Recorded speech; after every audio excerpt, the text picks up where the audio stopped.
بسم اللہ الرحمن الرحیم۔ شروع اللہ کے نام سے جو بڑا مہربان نہایت رحم والا ہے۔ ایک صحابیہ رضی اللہ عنہا کی شادی ہوئی۔ اللہ تعالیٰ نے ان کو حسن و جمال بھی عجیب دیا تھا اور شادی بھی ایک بڑے امیر صحابی سے ہوئی جن کے پاس رزق کی کوئی کمی نہ تھی۔ ہر طرح کا عیش و آرام کے سامان تھے۔ میاں بیوی میں خوب محبت تھی اور اچھی طرح وقت گزر رہا تھا۔ بیوی اپنے خاوند کی خدمت بھی کرتی اور انہیں خوش بھی رکھتی۔ دونوں میاں بیوی خوشی خوشی سے زندگی گزار رہے تھے۔ ایک رات خاوند کو پیاس محسوس ہوئی۔ اس نے بیوی سے کہا مجھے پانی دو۔ بیوی اٹھی اور پانی لے آئی۔ جب پانی لے کر واپس آئی تو خاوند سو چکا تھا۔ وہ پانی کا پیالہ لے کر کھڑی رہی۔ جب خاوند کی دوبارہ آنکھ کھلی تو دیکھا کہ بیوی پانی لے کر کھڑی ہے۔ وہ بڑے خوش ہوئے۔ انہوں نے اٹھ کر پانی پیا اور بیوی سے کہا کہ میں اتنا خوش ہوں کہ تم اتنی دیر پانی کا پیالہ لے کر میرے انتظار میں کھڑی رہی۔ آج تم جو کہو گی میں تمہاری فرمائش پوری کروں گا۔ جب خاوند نے یہ کہا تو بیوی کہنے لگی کیا آپ اپنی بات میں پکے ہیں کہ میں جو کہوں گی آپ پورا کریں گے؟ کہنے لگے ہاں پورا کر کے دکھاؤں گا۔ کہنے لگی اچھا پھر آپ مجھے طلاق دے کر فارغ کر دیجئے۔ اب جب طلاق کی بات ہوئی تو یہ صحابی بہت پریشان ہوئے کہ اتنی خوبصورت اور سیرت اتنی وفادار اور خدمتگار بیوی کہہ رہی ہے کہ آپ مجھے طلاق دیجئے۔ پوچھنے لگے بیوی کیا تجھے مجھ سے کوئی تکلیف پہنچی ہے؟ کہنے لگی بالکل نہیں۔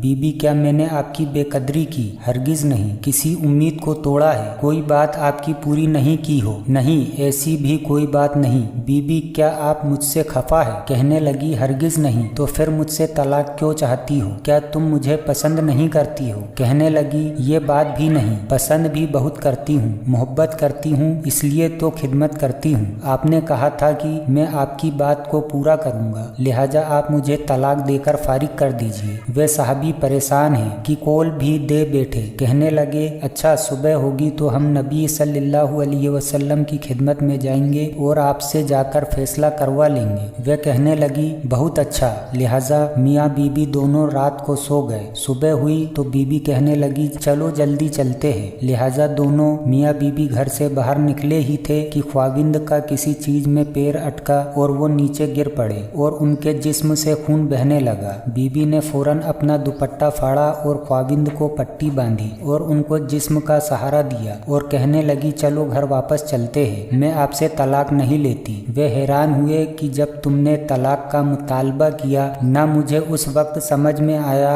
اور اب کہتی ہو کہ طلاق نہیں چاہیے، نہ اب مجھے سمجھ میں آ سکا۔ کہنے لگی گھر تشریف لے چلے، وہاں جا کر میں آپ کو بتا دوں گی۔ جب گھر جا کر بیٹھے تو کہنے لگے مجھے بتاؤ تو صحیح کیا بات ہے؟ کہنے لگی آپ نے کچھ دن پہلے نبی صلی اللہ علیہ وسلم کی حدیث سنائی تھی کہ جس بندے سے اللہ رب العزت محبت کرتے ہیں اس بندے کے اوپر اس طرح کی پریشانیاں آتی ہے جس طرح پانی اونچائی سے ڈھلان کی طرف جایا کرتا ہے۔ میں نے نبی علیہ الصلوۃ والسلام کا فرمان سنا تو میں دل میں سوچتی رہی کہ میں نے اپنے گھر میں کوئی پریشانی نہیں دیکھی، کوئی غم نہیں دیکھا، کوئی مصیبت نہیں دیکھی، تو میرے دل میں خیال آیا کہ میرے آقا کی بات سچی ہے۔ ایسا تو نہیں کہ میرے خاوند کے ایمان میں فرق ہو، میرے خاوند کے اعمال میں فرق ہو۔ میرے خاوند سے اگر پروردگار کو محبت نہیں تو میں اس بندے کی کیا خدمت کروں گی؟ اس لیے جب آپ نے کہا کہ میں تمہاری بات پوری کروں گا تو میں نے کہا کہ میں اس بندے سے طلاق چاہتی ہوں جس سے میرے پروردگار محبت نہیں کرتے۔ پھر جب ہم حضور صلی اللہ علیہ وسلم کی خدمت میں علم حاصل کرنے جا رہے تھے، یہ اللہ کا راستہ تھا، آپ گرے اور خون نکلا تو میں فوراً سمجھ گئی کہ اللہ کے راستے کا غم پہنچا، مصیبت پہنچی، تکلیف پہنچی۔ یقیناً اللہ تعالیٰ کو آپ سے پیار تھی، اللہ تعالیٰ نے آپ کو اپنی ناراضگی کی وجہ سے خوشیاں نہیں دی ہوئی بلکہ اللہ تعالیٰ کو آپ سے محبت ہے۔